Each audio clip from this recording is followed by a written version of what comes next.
चेनेलाव आंनि मुंखौ लानानै राजखान्थियारि माखासे निउस बा बेबायदि सर्सा बेबायदि परिबेसखौ आंबो नुदों आरो मैया आरो दाख्लै आसामनि स्टेट बिजेपिनि प्रेसिडेन्ट दिलीप शइकिया बिथाङाबो मोननैसो बाथ्रा बिथाङा बुंदों। दा खोथाया स्पष्ट जे दुलाराय बर' फरायसा आफादाव आङो दिनैसिम दङ आरो जेब्लासिम एबसुआव थागोन एबसुनि आदर्श बड'फानि आदर्श थां आरो थांनानै थानो हो आरो बर' हारिखौ गेरेमसा माहारि दानायनि जि मोनसे मिशन आरो जि अबजेक्टिभ बे कन्टिनिउ थागोन आरो बे बेलायाव बायदिसिना सर्सा मालाबा फैयो किन्तु दा जिहेतु बेबायदि थासारि जेबो गैया आरो बेखायनो आङो खावलायदों जे जि मोनसे परिबेस परिस्थितियाव पलिटिकेलि आरो पलिटिकेल सिनारिअ जि सर्सा सोलिबाय थादों बे सर्साजों आंहा थोंजोङै जेबो लोब्बा गैया आरो बेखायनो थांनाय समफ्राव समाजनि हारिनि बिटिआरनि आसामनि रायजो राजानि जौगानाय आरो सिबिनायनि थाखाय दुलाराय बर' फरायसा आफादनि जिल्ला मिरु गुबुन गुबुन लेभेलनि दैदेनगिरिफ्रा मावथिफ्रा गुबुन गुबुन हानजायाव बा गुबुन गुबुन राजखान्थि फोथाराव खामानि मावहैदों। बेबायदि थासारि परिबेस परिस्थितिखौ नायनानै जिहेतु फैबाय थानाय 2022 बिटिसि इलेक्सन दङ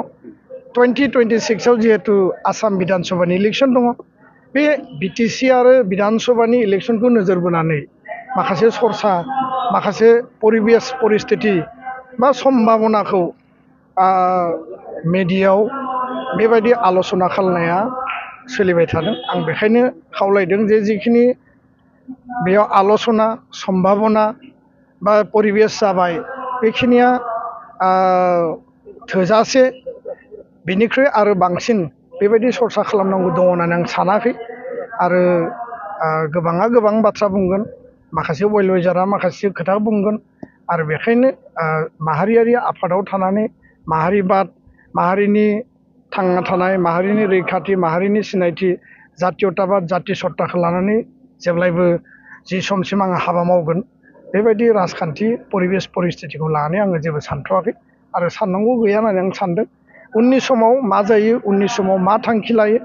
बेखौ आङो रायजो राजानो फोरमायगोन। गोजोन्थों। दिनैसिम जि बुंबाय थादों बेयो नंखाय थारमाने दायो जों नुबाय आनसलिकताबादखौ थारमाने लोरबां खालामनो थाखाय बेयो नेसनेल लेभेलनि मोनसे पार्टिनि बेयो प्रपागान्डा नामा?